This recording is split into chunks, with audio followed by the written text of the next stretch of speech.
How's it going? Again, on motivation, how to move forward. Um, the last few days were pretty rough. Actually, yesterday I meant to make a video, but I didn't.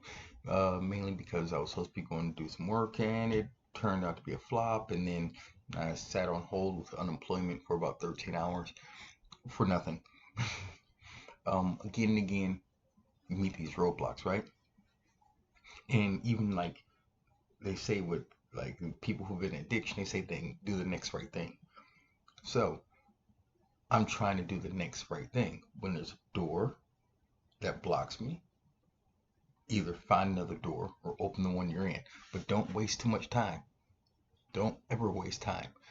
Wasting time chasing something that won't happen will just lead to even more abrupt failure. Here's what I mean. If your car won't start and you're late for work, make the call to work, say, hey, I'm going to be late. Give it a couple tries, go to work. You've already laid the groundwork. But what a lot of people like to do is try to make it so they get the car to start because it seems easier. But in reality, if you don't know exactly what you're doing or how to get it done, then you need to move on to the next thing.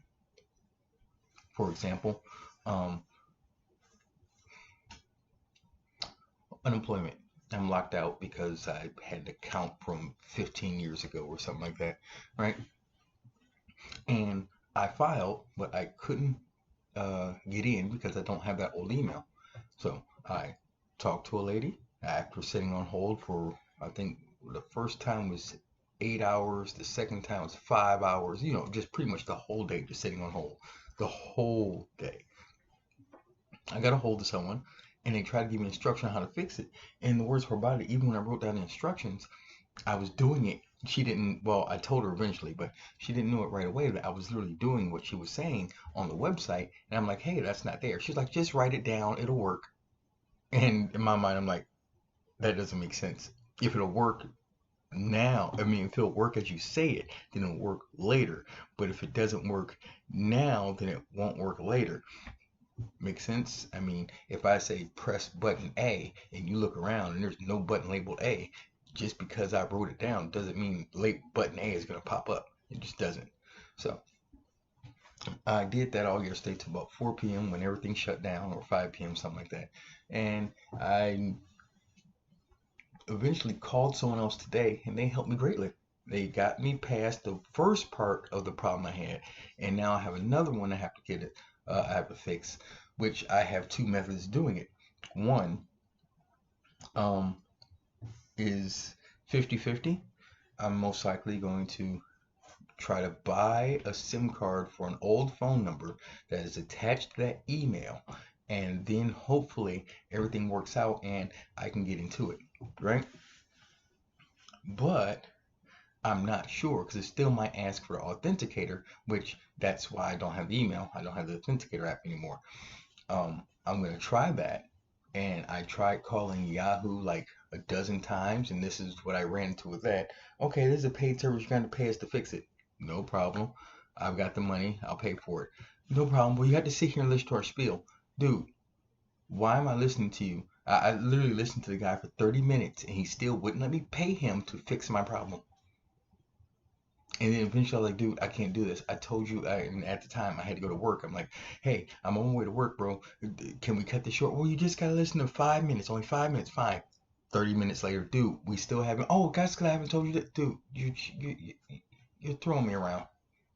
If you don't want to fix it, don't fix it. Then finally got to another lady who said, okay, well, here, I'll fix it, but now you gotta identify yourself, so send me a picture of your ID and everything. Okay. Well, make sure it's a good copy. Try to make sure it's as good as possible. Oh, it failed. You can't do it anymore. Wait. Try again. Well, it's an app, so if it doesn't go through the first time, you can't do it anymore. That doesn't make any sense. There is no error correction in that. If I don't send you the perfect copy of my identification, then I'm failed out of the system. Okay. And I got to pay you to do this.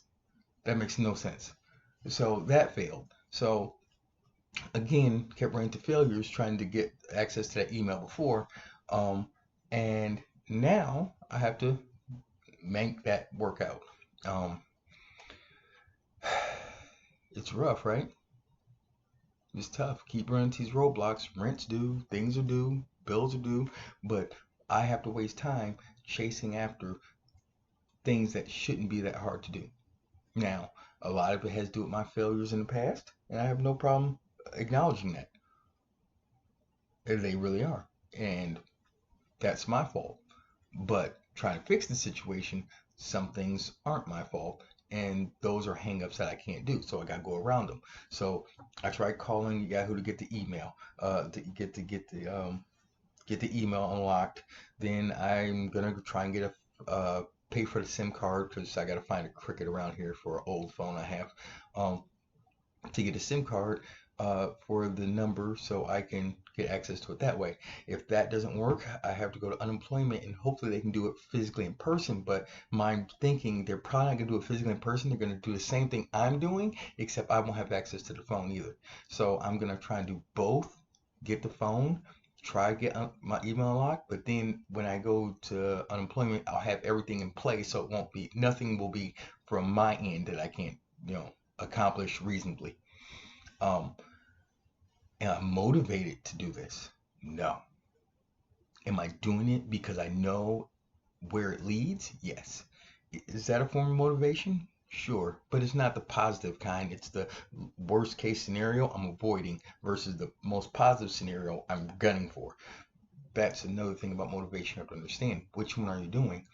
Are you actually going for what drives you, or are you avoiding the things that are deterrents? So, if you're aiming for that job, are you aiming for that job because you really want it, or are you doing it so you're not broke? When you, here's a favorite one, when you give your significant other a hug or a kiss in the morning, are you doing it because you want to give them that hug and a kiss, or are you doing it because you don't want them to nag you about not doing it? They're two, they might have the same actions, but the intent behind it is slightly different, and those things can be detractors through your day and your emotional well-being and everything else, because while you wrote off that small thing, if it was something you're driven to do, then you will remember it all day and it'll help you push forward. I really want to give my old lady a kiss. I really did, and she let me give her a kiss. And I'm not saying she has to not let. I'm just saying, speaking.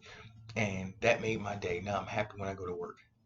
Versus I gave her a kiss so she wouldn't complain while I'm on the way to work. One brings you to neutral, the other brings you up. We always want to aim to move ourselves up. On another note, I had a person, and they're very explicit in telling me that the way I describe things and how I do things, they want to be a lot like me, their own version of me, but they want to be a lot like me. And I tried to let them know that I am me and you are you. I can help you, but I can't help you be me. Because for you to be me, you have to have had the trials, the tribulations, experiences that I've had to make me the way I am. And the problem is I wasn't always like this. So therefore, what was I before? Pretty much a very hot mess. And that hot mess was not a stage you want to go to, hoping that you come to the same revelations. Don't think that every tribulation is going to create a better you. It'll create more experience, and that can create a better you. But use what you can and take the experiences from others when you can, and use those as train yourself to use those to move you forward and motivate yourself. Because if you have to have the experience, like myself, I'm one of those people who have to go through it. It leads to a lot of traumas and a lot of problems that people don't see anymore, but they still live within me. For example, be honest with your significant other. Be straightforward. Don't hold back. Even when you don't avoid that argument, tell them straight. Such as, look, I love you. I care about you, but I want to sleep with other people. This is really crass, but that is a lot more helpful than having that urge all the time and beating yourself up or destroying your relationship, depending on how your relationship style. destroying your relationship instead of being dead honest, because you're going to face that pain sooner or later. Just one, you initiated that situation, therefore it's a lot better to easier to heal from. Meaning, if she dumps you right then and there, then you can go, well, look, I know what the next step was. I know what I would have done, and this would have happened anyway. And you can live up to that. And you know what? Your healing rate, or how long it takes you to heal, will be half, if not less. But most of us avoid that trauma that we foresee in exchange for a greater trauma later. So we have to learn how to mitigate our hurt to heal faster, because the hurt isn't gonna not come. You know what I mean? If I look at my hand and I know I'm gonna hit it with a hammer, I can either one, try my best to make that hammer blow light, or not get hit by it at all. But since the getting hit sitting in my hand with hammer is inevitable, you can only soften the blow or ease the healing. You can wear a glove, you can wear a gauntlet, you can do something to mitigate that now for the thing that's going to come. Or you can push it off later and act like, keep trying to move your hand, dodge it, but they're going to keep swinging until they hit it. And then once it's hit, it's going to hurt. It's just going to take longer to heal. And you're going to be questioning yourself, well, why didn't you just wear the fucking gauntlet? That's all I got for today. I have to get back on the phone. I have to get out and go to the unemployment office. I have to do a lot of other things to get what I want started. And this is a basic start, but there's a lot more to it, man. Because I have ideas that I think the world is ready for. Actually, I don't think it's ready for it, but I'm ready to put it out there. How about that? Oh yeah, I got invited to a concert, but again, being blunt, being forward. Look, I'm unemployed right now.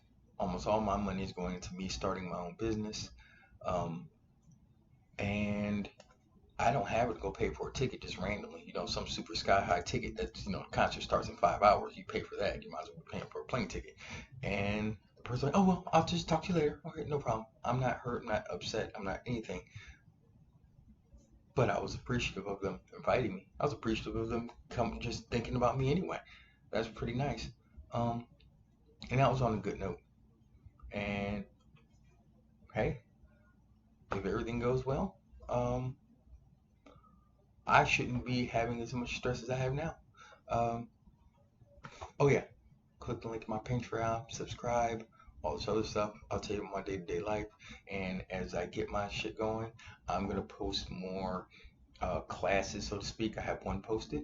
I'm gonna post some more just to give you ideas of what really goes on in my mind instead of my everyday life, so you can see it in action. The see it in action stuff, that's for everybody. Hopefully, a year from now, you'll be seeing me all dressed up, my walls all painted and everything else, looking all fancy like all those other YouTubers, as I want to call them. I don't care about the views. I care about helping people. And the subscriptions are nice. Anyway, have a good one.